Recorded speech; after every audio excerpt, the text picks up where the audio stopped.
Listo. The Spirit of the Lord God is upon me, because the Lord has anointed me to bring good news to the poor. He has sent me to heal the brokenhearted, to proclaim liberty to the captives, and recovery of sight to the blind, to the opening of the prison for those who are bound, to proclaim the year of the Lord's favor. The fulfillment of this scripture, as you have heard it, is today. Bueno. Nueva serie, nueva presentación de una nueva serie, un nuevo proyecto que estamos empezando, que bueno, no tiene un título necesariamente, pero básicamente va a ser un review de diferentes cosas, y en este caso es de la serie The Chosen, que nos gusta mucho, que habla de la vida de Jesucristo y específicamente de los apóstoles, los seguidores de Jesucristo. Y bueno, nos gusta mucho la serie y está muy bien lograda. Hay muchas escenas de las cuales queremos hablar, sacar enseñanzas no solo de la serie, pero sino bueno, de cómo nos ayudan a ir y recordar lo que en realidad dicen las escrituras. Y bueno, hablar de eso, qué dice la doctrina, qué temas se tocan y bueno, comentarios, ideas, pensamientos que nos vienen, y esa va a ser un poco esta serie, un review en este caso de The Chosen, que no sé si todos la han visto, pero bueno, es un poco una recomendación también de que puedan... Vamos a introducirlo. Claro, vas a introducir The Chosen. Recomendar. ¿Querés hablar un poco de la escena que vemos Dale. en este capítulo, en este episodio? Sí, bueno, vamos a empezar a hablar de el parte cuando está en el sinagoga, ¿verdad? Así se llama. La sinagoga. La sinagoga, perdón. No, básicamente Jesús ha vuelto a Nazaret, donde él nació, o sea, no, donde él creció como un niño con su mamá y su familia, ¿verdad? Y viene para la celebración del Año Nuevo, que hacen una celebración y que usualmente hay como no sé, un leyendo, o sea, un reading. Sí, una lectura. Una lectura de las escrituras en la sinagoga, y le piden a Jesús hacerlo, porque han escuchado no sé, de todas las cosas que él ha hecho. Hay muchos rumores, muchas cosas que están diciendo, y él acepta esa invitación. O sea, eso es lo que pasa en la serie. No sé realmente cómo fue en la vida real, pero sí sabemos de las escrituras que sí, Jesús volvió a Nazaret y habló en la sinagoga. Y básicamente ese es como el contexto de lo que está pasando. Está leyendo de las escrituras de Isaías, yo creo, en esta celebración en la sinagoga. El rollo de Isaías, exacto, en la celebración. Sí. Perfecto, entonces a él le pasan este rollo y él lee estas escrituras en Isaías. Y bueno, yo creo que vamos a tratar de poner un poco de la escena, tal vez no la escena completa, como la vamos a mencionar, tal vez vamos a poner un pedacito por tema de copyright, para que esté bien, pero también para meter el contexto aún más.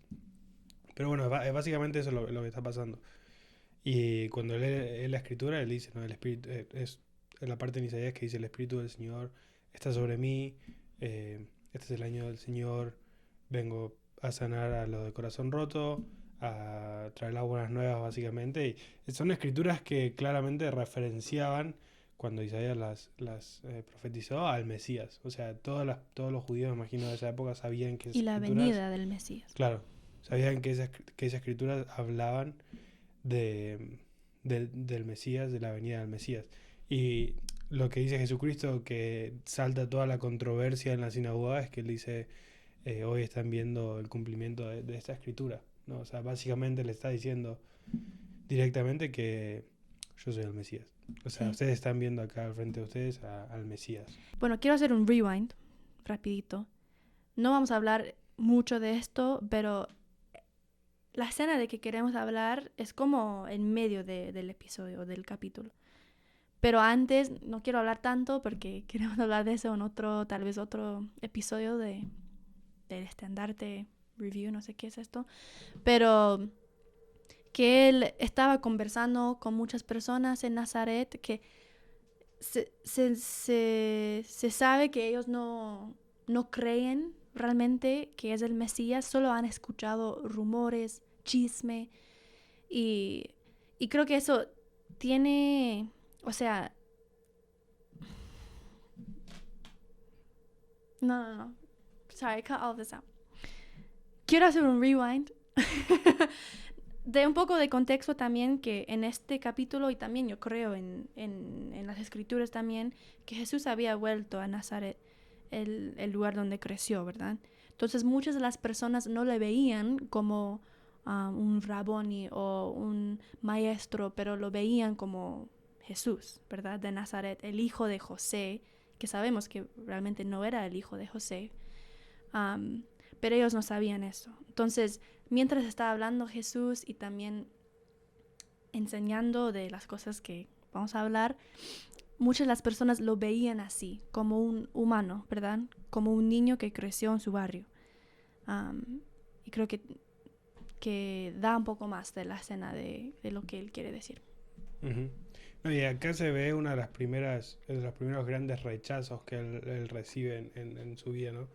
Y creo que probablemente, si bien es uno de los primeros, en parte debe ser para él, no sé, no quiero asumir, pero me pongo en el lugar y debe haber sido uno de los más dolorosos, por así decirlo, porque eran las personas con las cuales él había crecido, amigos cercanos, probablemente de alguna manera familiares, todo personas que él probablemente quería mucho en ese sentido, en ese contexto, y que lo rechazaron literalmente. Entonces, uno de los primeros rechazos, pero uno yo creo de los más fuertes con los cuales él arranca su ministerio, digamos. Una de las primeras veces que él anuncia que es el Mesías, lo anuncia en el lugar donde están todos los seres queridos, conocidos, y recibe un rechazo muy fuerte. Pero eso también, el tema que a mí me hace pensar es un tema de las percepciones, de cómo nosotros percibimos las cosas y cómo muchas veces juzgamos a las demás personas en general, ¿no? En este caso, las personas de Nazaret no solo estaban indignadas por la blasfemia, por así decirlo, de lo que él decía de que era el Mesías, porque ellos habían escuchado, como vos mencionabas, de los milagros que él había estado haciendo en otros lados. De hecho, estaban como curiosos, muchos de ellos, en cuanto a los Creo milagros que que querían él saber. venía haciendo. Claro, o sea, venían Querían escuchando. escucharle, Uh-huh. sí. Habían escuchado de los sermones, él ya tenía cierta fama como un maestro. Y por eso mismo también le permiten que él hable en la sinagoga, si no, probablemente no lo hubieran permitido. Sí, porque no era común hacer Exacto. eso. Pero el problema era que solo lo percibían como eso, como el hijo del carpintero, como el hijo de José.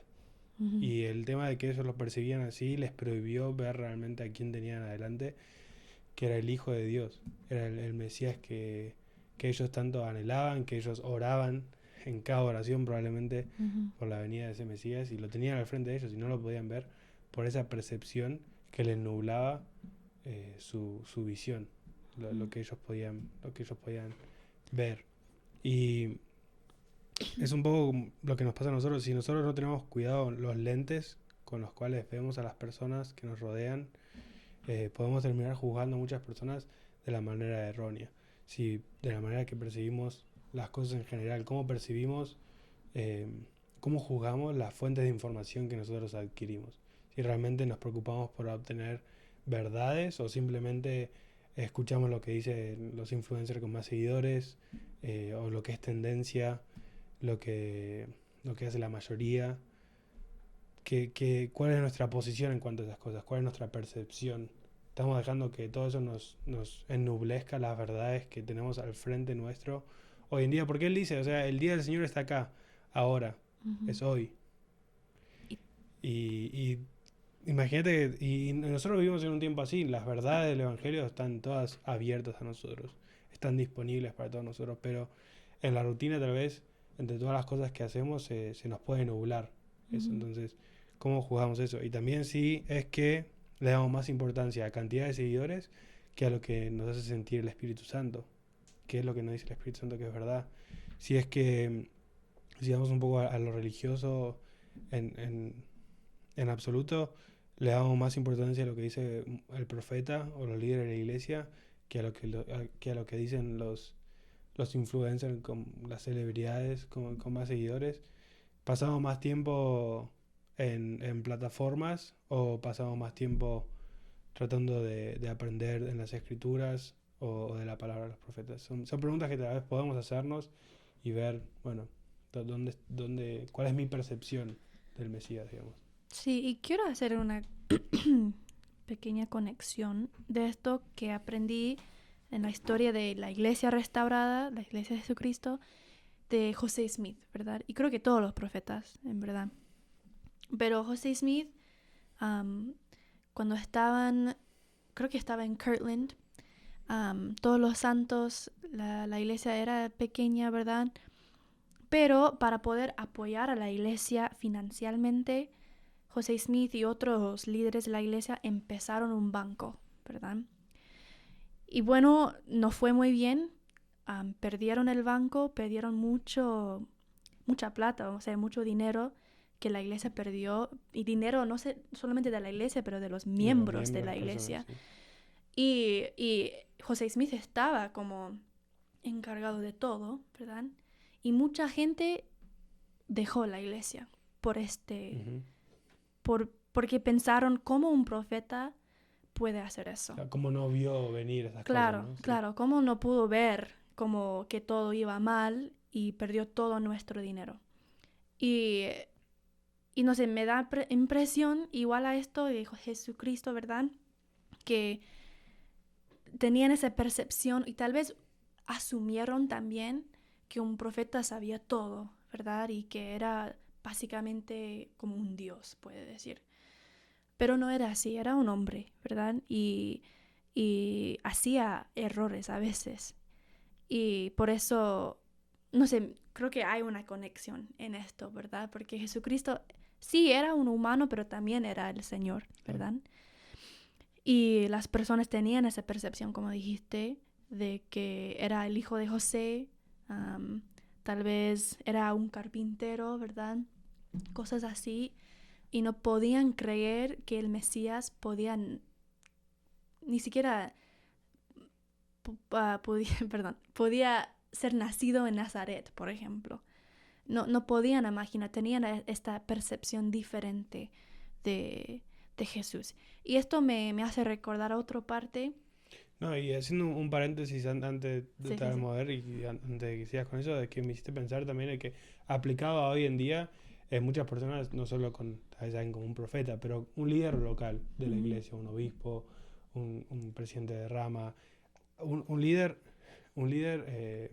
como digo, local, alguien más cercano, que tal vez muchas personas también esperan que esa persona sea casi intachable en todos los sentidos. Sí. Que no se equivoque en nada de lo que diga, que puede ver el futuro o algo, no sé. Sí, o sea, pero esperan que no pueda hacer nada malo. Y si de repente un día hace algo que ellos piensan, ¿cómo es que un obispo puede hacer eso?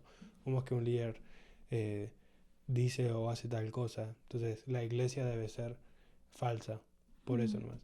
Y bueno, no tiene nada que ver. Entonces, si tenemos esa percepción limitada de las cosas, o sea, obviamente en el caso de Jesucristo era diferente, porque él sí no tenía defectos.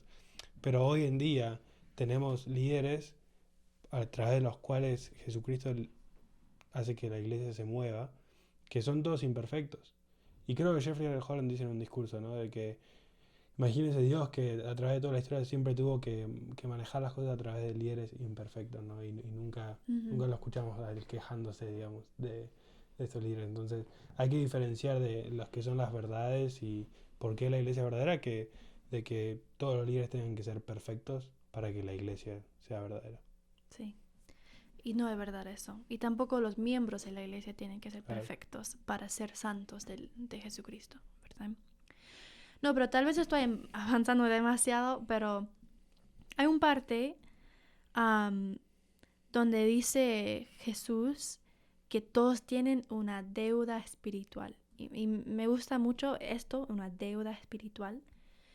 Y dicen, pero no, porque somos los elegidos de Abraham, los hijos de Israel, somos el pueblo como de Dios, ¿verdad? Y me encanta también porque también dice, un profeta de verdad no negaría a su pueblo señas y maravillas. Pero Jesucristo básicamente dice que los elegidos no son como predefinidos. Los elegidos son los que creen en Dios y siguen sus enseñanzas y su Hijo, que es Él, ¿verdad? Y básicamente les dice que ser una simiente de Israel no traerá la salvación, ¿verdad? Sino que la salvación viene por los hechos, la fe, ¿verdad? Los principios que ahora como enseñamos y practicamos. Pero me encanta porque dice, no traerá mi salvación. Y dice que si no pueden aceptar que son pobres espiritualmente, que son captivos espiritualmente, y si no se dan cuenta que necesitan el Señor, que tienen que depender en el Señor, no puedo salvarlos. If you do not realize that you need a year of the Lord's favor, then I cannot save you. Y siento que esto fue, de hecho, a causa de esa percepción. Siento que muchos no creían, ni siquiera pensaban que el Mesías les iba a salvar del pecado, o sea, de la muerte espiritual. Porque creían que no necesitaban ser salvos del pecado porque ya eran elegidos, ¿verdad? Ya eran el pueblo de Israel, de Dios. Entonces ya eran salvos. Lo que necesitaban era consuelo o sea, liberación, ¿verdad? De los romanos o los que eran captivos y todas esas cosas. Y por eso no entendieron. Pero lo que Jesucristo está diciendo es que no, ¿verdad? Yo vine para salvar espiritualmente a todos los hijos de Dios, no solo el pueblo de Israel. Y creo que esa es una de las partes de que termina siendo un poco controversial para la audiencia ahí en la sinagoga, porque básicamente lo que le estaba diciendo era, bueno, mira, aparte de que no es suficiente que solo sean simiente de Abraham, lo que también le estaba diciendo es, miren, si ustedes no me escuchan, el evangelio también se lo voy a llevar a otras personas, en este caso a los gentiles, estaba diciendo, ¿no? Por eso también esta experiencia, este relato está en Lucas, el evangelio de Lucas, que está dirigido a una audiencia de los gentiles, ¿no? Principalmente. O sea, más que por lo menos los otros evangelios. Y creo que eso les choca a ellos, a la audiencia, porque para los judíos ellos eran el pueblo. Y en esos días había muchas de estas fricciones entre pueblos, entre culturas, no sé cómo decirlo. O sea, los judíos tenían problemas con los samaritanos. O sea, no podían hablar. Ser gentil, no, el evangelio no es para vos, porque nosotros somos los elegidos. Romano, ni hablar. O sea, había muchas de esas cosas, pero Jesucristo le está diciendo, mirá, si ustedes no me escuchan, el evangelio básicamente se lo voy a estar llevando a todos. Y ustedes están perdiendo esta oportunidad. Y a mí me hace pensar bueno, y en esta es la escritura en Doctrina y Convenios que dice, muchos son llamados, pero pocos los escogidos. ¿Y por qué no son escogidos? Porque a tal grado han puesto su corazón en las cosas del mundo. Y básicamente es lo que está pasando acá, ¿no?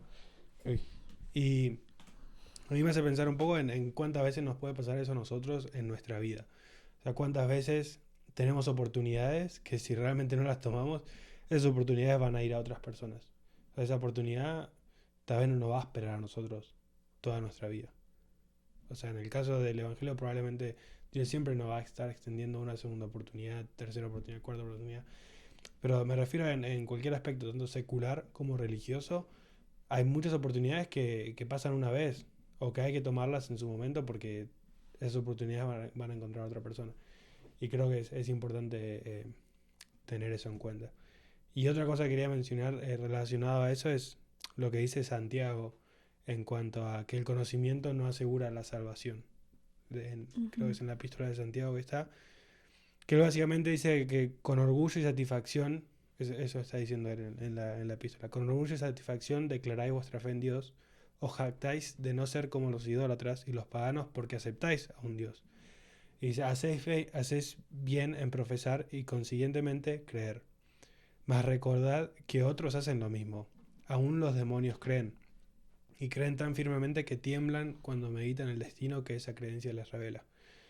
Y Elder Talmage, en el libro Jesús el Cristo, él hace este comentario en cuanto a esto. Dice, la confesión de los demonios que Cristo era el Hijo de Dios Estaba basada en el conocimiento, sin embargo, la gran verdad que ellos conocían no cambió sus naturalezas. Cuán diferente la confesión del Salvador que estos hacían y la de Pedro, que respondiendo a la pregunta del maestro, ¿vosotros quién decís que soy yo?, contestó casi en los mismos términos que los espíritus ya mencionados: tú eres el Cristo, el Hijo del Dios viviente. La fe de Pedro ya había manifestado su poder, lo había hecho abandonar mucho de lo que estimaba, lo había hecho seguir al Señor en medio de la persecución y el sufrimiento, había dejado las cosas del mundo con sus atracciones. El conocimiento que tenía de Dios como el Padre y del Hijo como el Redentor quizás no era mayor que el de los espíritus inmundos, pero mientras que para estos aquel conocimiento no era sino causa adicional de condenación, para Pedro fue un medio de salvación. Nada, eso me dejó pensando mucho. Que el conocimiento no asegura, ¿no? Y bueno, ¿para qué estamos usando nuestra fe? Si la estamos haciendo que nos mueva hacia la salvación, hacia más luz, o si simplemente estamos dejando que, bueno, básicamente nos condene, por así decirlo. Sí, siento que pasa mucho. Creo que hemos hablado de eso antes, de que hacemos las cosas para hacerlas nomás. He estado hablando esto mucho. Yo, un poco de contexto, enseño a misioneros el español, como en Zoom. Y la semana pasada, estuvimos leyendo en el manual nuevo de los misioneros. Ya me está olvidando el nombre. Pero dice, como en la introducción, que eso es un ejemplo, ¿verdad? Pero que la misión es más que una cajita para... Un checkbox, sí. Un checkbox, así. Es más que un checkbox, ¿verdad? Es una manera para ser un discípulo de Jesucristo, ¿verdad? Que te va a servir por toda la vida. Y he estado teniendo muchas conversaciones con estos misioneros y creo que aplica a muchas cosas. ¿Estamos haciendo las cosas para hacer un checkbox nomás? ¿O estamos realmente queriendo llegar a ser como el Salvador, convertirnos más al Salvador y, como dijiste, recibir más luz, ¿verdad? Reconocer el Mesías, verlo en nuestro semblante. ¿Cómo es? En nuestro semblante. Semblante. Me estaba yendo la palabra. Pero sí me gusta mucho esta idea de... ¿Estamos haciendo esas cosas para convertirnos o solo para hacerlos porque es la manera en que vivimos, ¿verdad? Porque estamos acostumbrados, porque es la cultura, ¿verdad? De nuestra familia. Uh-huh. Algo que Harold B. Lee enseñó una vez es que dijo: cuando enseñen no solo para que se entienda, sino para que no se pueda malentender. Y no solo, bueno, lo importante de que es esto para cualquier persona que tenga que enseñar algo, pero bueno, Jesucristo estaba enseñando de esta manera. Él declaró, o sea, para que las personas entiendan claramente y que no se malentienda que él era el Mesías. O sea, fue bastante claro. No fue algo como, bueno, quiso decir que era el Mesías, no. O sea, fue claro, fue intencionado. Y él aclaró muchas veces, dijo, Claro. Sí, yo quiero decir esto. Exactamente. Y algo que me gusta que dice en la serie particularmente, me parece que no está en Lucas, pero él dice algo como: siempre es más fácil, o sea, básicamente en Lucas lo dice con otras palabras, pero no sé si lo dice con estas palabras como lo dice en la serie, pero dice: siempre es más fácil aceptar verdades duras de extraños que de aquellos que conoces bien. Y a mí me hizo pensar dos cosas. Una es en que, bueno, especialmente cuando uno es joven en realidad, pero que a veces cuando uno es joven es más fácil escuchar a los amigos o a las personas que nos caen bien que escuchar a nuestros padres. Porque nuestros padres siempre nos van a decir usualmente lo que es mejor para nosotros, porque realmente nos aman, realmente nos quieren, realmente han pasado por muchas cosas que nosotros hemos pasado. Pero cuando uno es joven, cuando a uno le falta mucha experiencia, es difícil ver eso. Y es más fácil aceptar que alguien nos diga una verdad siendo un extraño o un amigo del colegio, de donde sea, que cuando lo dicen nuestros padres o un familiar cercano. Cuando nos lo dice alguien cercano es como que tal vez nos ofendemos o lo tomamos muy personal. Y eso es algo que tal vez tenemos que pensar antes de hacer, porque tenemos que tomar el consejo de las personas que nos aman, que están cerca, y muchas veces no ofendernos y también ver la intención de esas personas, que no es ofendernos, no es dañarnos, sino muchas veces es tratar de ayudarnos a mejorar, pero a veces nos cuesta ver eso. Yo creo que yo sí era así cuando era joven. O sea, siempre escuché a mis papás, pero creo que escuché más, como dijiste, a mis amigos, aún extraños del internet, ¿verdad? Porque tenían la respuesta que yo quería. Pero mis papás no, ¿verdad? Porque me daban la respuesta que yo necesitaba, no la respuesta que yo quería. Y bueno, sé, como dijiste, como me tomó tiempo para reconocer eso, que ahora sé, ¿verdad? Que mis papás tienen mucho mejor consejo que tal vez un influencer o un video de YouTube, dependiendo del tema, ¿verdad? Porque depende. Pero sí, yo creo que tiene mucho sentido lo que quieres decir.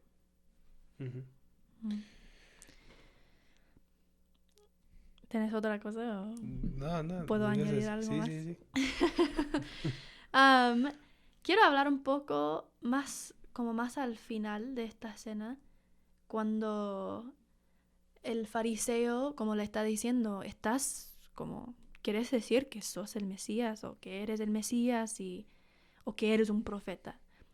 Y Jesús dice, sí, como a los dos, ¿verdad? Sí, soy el Mesías, ¿verdad? Soy enviado por Dios, es mi padre, básicamente. Y como se vuelven locos y después dice, según la ley de Moisés, si decís que sos el Mesías... Sí, es algo falso, es una blasfemia, sí, básicamente, ¿no? Básicamente que tenés que morir. Básicamente quiere decir eso. Y muestra que el fariseo que conoce a Jesús desde un niño, o sea, en esta serie por lo menos, es como tiene emoción, ¿verdad? Quiere que Jesús diga no. De hecho, no, estoy mintiendo, todo eso. Pero Jesús no le da eso, ¿verdad? Pero dice, yo soy la ley de Moisés. Y es muy interesante esto. No creo que se dice en las escrituras, ¿verdad? No dice en las escrituras yo soy la ley de Moisés, pero me gusta mucho esta interpretación, porque creo que hay muchas interpretaciones de lo que podemos sacar de esta frase, yo soy la ley de Moisés. Una es que, bueno, la ley que Cristo trae, ¿verdad? O sea que Jesucristo básicamente cumple la ley de Moisés y que la ley de Cristo o la ley del Evangelio es mayor, ¿verdad? Y esta es la ley por lo cual queremos vivir ahora. Pero también otra idea, otra interpretación puede ser que seguimos a una persona, ¿verdad? Y no a una idea, que yo siempre menciono, pero siento que es muy importante, ¿verdad? Que Cristo es la verdad, es una persona, no seguimos una ley, seguimos una persona y sus enseñanzas. En este caso un Dios, ¿no? O sea, y no este una persona. caso, sí, quiero decir, sí. Dios, ¿verdad? No sé si sacaste otra interpretación. No, porque fue interesante que cuando salió esa parte que dice yo soy la ley de Moisés, salió en el tráiler de esta nueva temporada de The Chosen. Y bueno, a mí me apareció en redes sociales, en YouTube, en todos lados. Y bueno, un contexto que eso no es hecho de la iglesia. Claro, no, sí, esto no está hecho por la iglesia.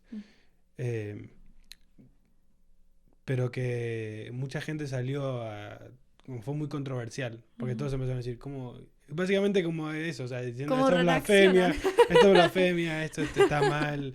Empezaron a criticar al director de la serie, etcétera. Y bueno, yo vi un video que el director de la serie sacó aclarando el tema.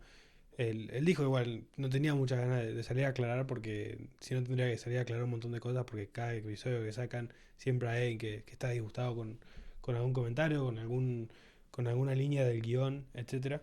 Pero bueno, que ese tema lo quiso aclarar y él dio este ejemplo. Él dijo, eso no está en las escrituras, pero en el contexto en el cual lo dice Jesucristo en la serie, es que es como si viene un alcalde de una ciudad y alguien le dice, voy a llamar a la policía. Y él diga, yo soy la policía. Como diciendo, yo tengo autoridad sobre la policía. O sea, no tiene sentido que me estés como amenazando con eso. Algo así del ejemplo, él lo explica mejor con sus palabras, pero tampoco me quería expresar tanto. Pero me gusta ese ese significado o esa perspectiva en cuanto a esta frase que él da y por qué la pone en la serie. Porque es básicamente lo que Jesucristo estaba dando, ¿no? También pasa lo mismo cuando Jesucristo está hablando con unos fariseos y dicen, vos pensás que son más grandes que Abraham, nuestro padre Abraham, y él dice, antes que Abraham fuese, yo soy. Ujú. Y traducido el yo soy, era lo Es, que le estaba diciendo era Yahvé, que era Jehová, o sea, ujú, Jehová. Jehová. Y por eso fue tan controversial también en ese momento, y que es lo que le estaba diciendo era, bueno, antes de que Abraham fuese, yo estaba, o sea, yo soy Jehová, o sea, yo soy el Claro. Mesías. Estaba diciendo cosas bastante controversiales, pero es algo similar acá, o sea, le está diciendo, él era Jehová, él le dio la ley a Moisés Ujú. también. Entonces, en ese sentido, él tenía jurisdicción sobre la ley de Moisés, que es bastante interesante para pensar, ¿no? Ujú. Pero habías mencionado algo antes de irnos por esta rama. ¿Yo? Sí, ¿qué estabas hablando? ¿De esto? Ya sé, pero ¿cuál había sido tu comentario?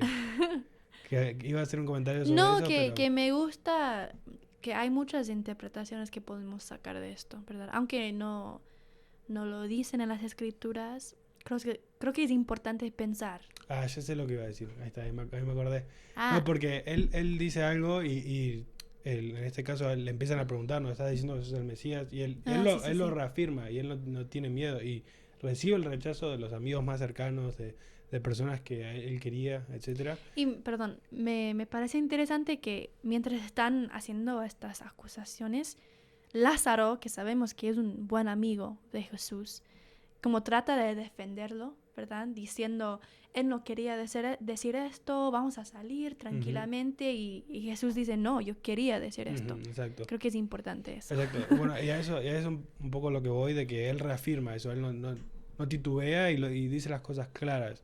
Y llevando un poco a la aplicación tal vez moderna para nosotros de este ejemplo que está dando Jesucristo es que muchas veces nuestros principios, nuestras creencias van a ser puestas a prueba en situaciones públicas muchas veces, en la facultad, en el colegio, en grupos de amigos que nos van a decir, ah, vos crees tal cosa sobre, no sé, temas controversiales, ¿no?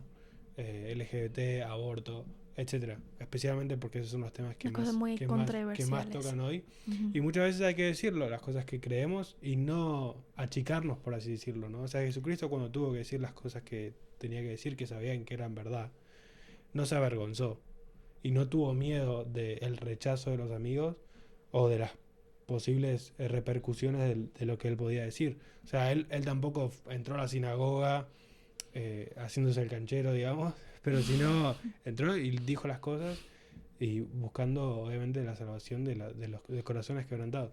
A lo que voy es que tampoco nosotros vamos a ir prepotentes a dar nuestro punto de vista sobre ciertas cosas, pero si nos preguntan y si nos están poniendo a prueba, tenemos que decirlo sin titubear y sin miedo, ¿no? Porque es importante que nosotros nos mantengamos firmes, mantengamos dónde está la línea para nosotros de las cosas y seguir el ejemplo de Jesucristo en este caso. Sí. Y bueno, no sé si alguien que está escuchando, yo, o sea, antes era peor, pero siempre me costaba eso, que contestar las preguntas con no sé, como dijiste, como siempre, cuando era joven siempre estaba como cubriendo, Ujú, ¿verdad? Mi fe, ¿verdad? Porque tal vez sí tenía vergüenza, mi testimonio no era tan fuerte. O sea, tenía un testimonio, pero siempre en secreto, ¿verdad? Era ujú, mi corazón, pero no era para compartir. Y a veces tenemos esto, que si yo tengo una experiencia espiritual, es para mí solamente y no puedo como compartir esto. Y a veces sí es verdad, ¿verdad? No queremos compartir situaciones sagradas, pero como dijiste, y con la misión me ayudó mucho, pero no tenemos que cubrir o esconder, ¿verdad? Las creencias que tenemos, pero si nos preguntan y nos ponen a prueba, que podemos compartir nuestras experiencias y nuestro testimonio y cómo nos sentimos en cuanto a estas cosas. Y, y tal vez no nos van a creer, pero es importante que decimos las cosas muy claras, que somos muy directas con nuestras, no sé, creencias. ujú. No, exacto. Bueno, yo una de las últimas cosas que quería remarcar sobre sobre esta escena, sobre este momento, es que es interesante pensar en la escritura que de cierta manera elige Cristo. Bueno, no dice ahí si él eligió esos rollos en particular, pero bueno, en cierta manera podemos pensar que sí, que él eligió esa escritura para presentarse, Sabía. para presentar su ministerio y describirse a sí mismo como Mesías, ¿no? Porque hay un montón de escrituras que profetizaban, que describen al Mesías, pero él eligió esta. Eligió estas palabras para describirse a sí mismo. Y me parece muy interesante y de hecho voy a leerlas porque tiene más efecto. Espera que la encuentro. Pero ahí está. El Espíritu del Señor está sobre mí, por cuanto me ha ungido para dar buenas nuevas a los pobres. Me ha enviado a sanar a los quebrantados de corazón, a pregonar libertad a los cautivos y dar vista a los ciegos, a poner en libertad a los quebrantados, a predicar el año agradable del Señor. Y bueno, todas las cosas que él describe ahí, ¿no? O sea, sanar, dar libertad, dar vista, predicar el año agradable del Señor. Esas son las palabras que él describe, con las cuales él describe su posición como Mesías. Y él dice, no vine acá a condenarles, no vine acá a traer destrucción, vine acá a sanar a los de corazón roto, vine acá a dar libertad a los cautivos, vine acá a sanar a los ciegos. Me encanta cómo él se describe a sí mismo. Y me hace pensar un poco, escuché en un podcast esta semana que decían, si Jesucristo viniera hoy en día, si viniera a nuestra facultad, si viniera a nuestro colegio, si viniera a nuestro barrio, la iglesia, según lo que él describe acá, ¿a quién iría? ¿A quién iría? ¿Con quién iría a hablar? ¿A quién iría a visitar? Y es interesante pensarlo. Y pensar qué estamos haciendo nosotros para hacer lo mismo, ¿no? Para sanar a los de corazón roto, para predicar libertad a los cautivos, para predicar el año agradable del Señor. ¿Qué estamos haciendo nosotros en nuestra posición, en nuestras esferas de influencia, como siempre digo, para emular el ejemplo y que nos puedan describir a nosotros, por así decirlo, con las mismas palabras, similares a las palabras con las cuales él se describió a sí mismo? Creo que es un buen lugar para terminar. Bueno. No tengo más que añadir. Bueno, si les gustó, generalmente no digo esto, pero bueno, si les gustó esta serie, este proyecto que estamos empezando, que lo puedan compartir, que nos puedan comentar qué les gusta más, qué podemos hacer mejor, para que nosotros podamos saber que les guste y seguir haciéndolo. O otras cosas que podemos ver o escuchar y hacer un review. Un review. Listo. Listo. Entra la musiquita.